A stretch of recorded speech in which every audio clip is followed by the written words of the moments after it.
You thought I'd be feeding like a giraffe right now or something like that, didn't you? Well, I'm not, but you can feed zebras in a place in Ndola.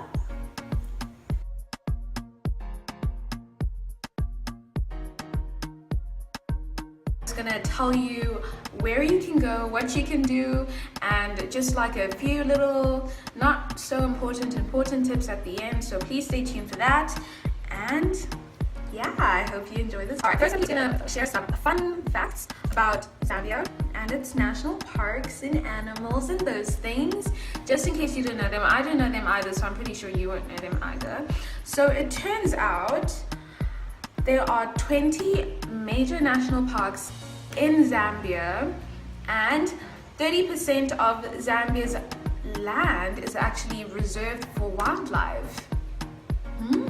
That's pretty cool. I had no idea. I personally have only been to 2 national parks. One is a Kafue National Park, and a second is a national park in the Luapula province, which is in the northern region of Zambia, and it was equally tons of things you can do in Zambia if you want to see wildlife and things like that. You don't necessarily have to go far out to a national park to find animals. There's lots of local things here in Lusaka, which is the capital city of Zambia, and yeah, if you want to see wildlife, you can just come to Lusaka and you'll be 100% sorted. But if you do want to go deep into nature and see all of wildlife and all that Zambia can share, then I would recommend going out far. Alright, so the various different places that you can go to, alright, I'm just gonna list them now, and I think I'll have them scrolling up the screen right now. But yeah, there's a place called Chaminuka. It is a game lodge.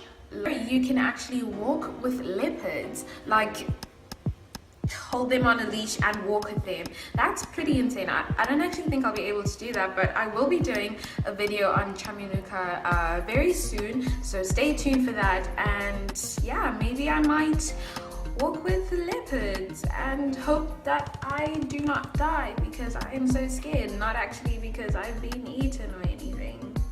Yeah.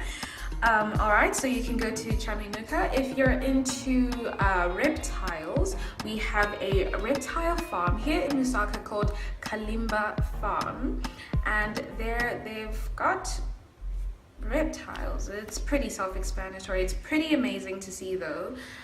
It's not something I can explain to you. You have to see it with your own 2 eyes. Yes? Alright, and another place you can go to, so in this day and age, it's pretty rare to set eyes on a rhino because of all the rhino poaching and their fight against extinction. Say the rhinos. Yeah, so if you do come to Lusaka or the southern region of Zambia and make your way to the North Luangwa National Park, you will be able to see 2 black rhinos there. Yes, I have not seen them for myself. I actually had no idea that they were here. So I hope that before I leave for college, maybe I can make my way there and see these 2 magnificent creatures. There's lots and lots of flora and fauna, so no worries. We've got you sorted. Alright, so I've gone on about animals that live on land, but now you're probably wondering about the water animals, aquatic animals, that's what they called. Lol, I've been out of school for too long. Anyways, so for the aquatic animals, Zambia is quite a huge fishing place, I guess you can call it. The main fishing towns that I know of personally and have visited were to the southern province, generally around the Kariba Dam area. That's where a lot of fishing goes down, yeah, and you can eat lots and lots of delicious fresh fish there too. And yeah, not only can you go fishing, it's just generally a beautiful area, so you can go and do stuff that you'd also do at national parks, because I mean there's also wildlife there. You can go on boat cruises down to the Kariba Dam if you're into that, or just like generally on the water. You can see hippos and crocodiles. I remember once, okay, so in case you didn't know, Zambia is a landlocked country. Landlocked means that we do not have direct access to a sea or ocean around the country. That's not a dictionary definition, that's just what it means according to my understanding. To kind of solve this problem for ourselves, various people have decided to make artificial beaches. Yeah, kind of like that thing you get in France. I know there's an artificial beach somewhere in France that people flock to. Yeah, it's not like that here. But yeah, there are various artificial beaches here, quite a lot in the Kariba area because it's such a tourist hotspot. Story time. Once we were going around, we were staying at, and there was a place we went to visit. The place we went to visit had its own private beach connected to the lodge, right? So we went there and we were all excited, like, oh my gosh, beach in Zambia, oh my gosh, oh my gosh. And then, you know, there was the water, there was a beach sand. It was pretty hard, and I mean, there was like huge stones and rocks on this the beach floor as well. So when we got there, we noticed this huge grey rock in the middle of the water, right? And I mean, it's an artificial beach, so I mean, seeing a huge rock there wasn't any, like, we didn't take it seriously. We didn't think it was anything important. We just looked at it and ignored it immediately after, right? So moments later, we find out that that huge grey rock was not actually a rock. We were this close to a rhino. Lol, not a rhino, I'm joking. This close to a hippo. Now, if you don't know, hippos are aggressive as hell. We could have died. I could have been killed by a hippo and I didn't even know. Yeah, so the huge grey rock was a hippo. It went away. We were okay afterwards. I'm still alive, as you can see, so all is well. Yeah. Time 2.0. Alright, so we were at a national park, not recently, but well, it was the last national park I've been to in the northern province, and we were on a game drive, right? A nighttime game drive. So that was probably from like 6 to 8, and it was just my mom, my sister, and I, and the driver and the driver's assistant who was holding up the light to, you know, show us the animals. So two things happened on 2 different nights. I'll start with the one night. So we were on this drive, right?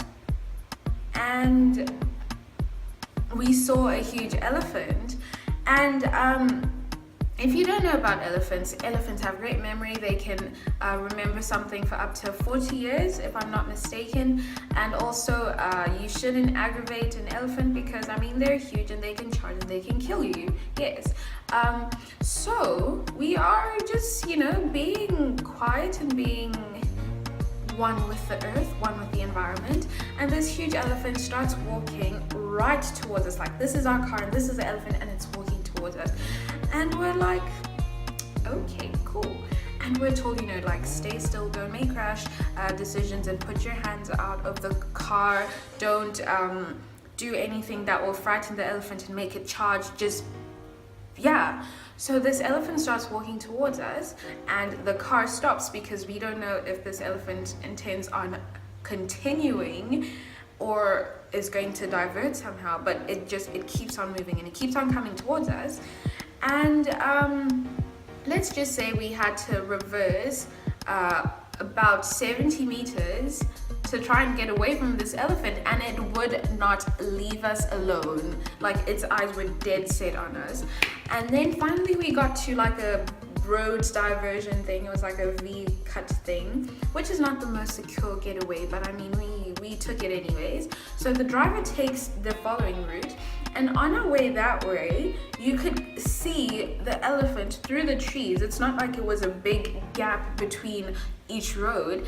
And I thought that elephant was gonna take a turn and come at us again, but it didn't. And I mean, I'm still alive, as you can see here, so yeah, it's totally safe. And another time, okay, this wasn't actually in Zambia, I just remembered now. I think, actually no, I'm not sure. This was either in Zambia or it was in Zimbabwe. I'm not entirely sure. I'm Zimbabwean, by the way. Anyways, we were having a nighttime game drive once again. Oh, everything happens at night. So, wild dogs are pretty rare, I hear. And we were lucky enough to spot some wild dogs. But not only did we see wild dogs, we found hyenas in the exact same area. Now, I don't know if hyenas and wild dogs have some sort of rivalry or anything, but they started fighting. These packs started fighting right by our cars, and there were two other game cars from other lodges that caught up with us, and they were in the area with us. And we were just sitting in these game cars, watching these animals fight right in front of us.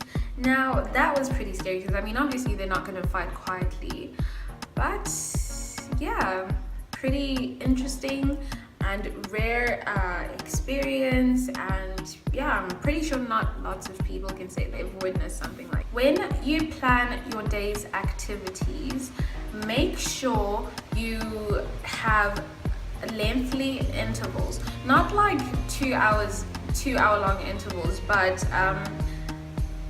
intervals that accommodate any overtime trips or activities, you know.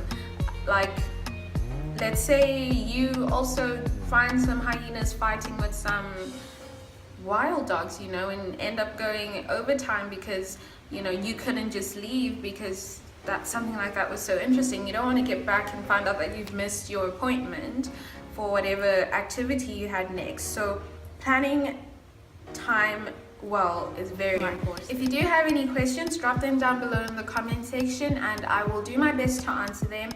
And yeah, I'm thinking about doing a where to eat in Zambia segment or series, so let me know if you'd be interested in something like that.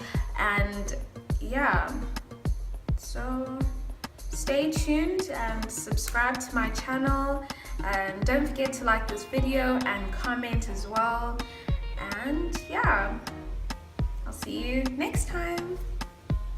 Bye.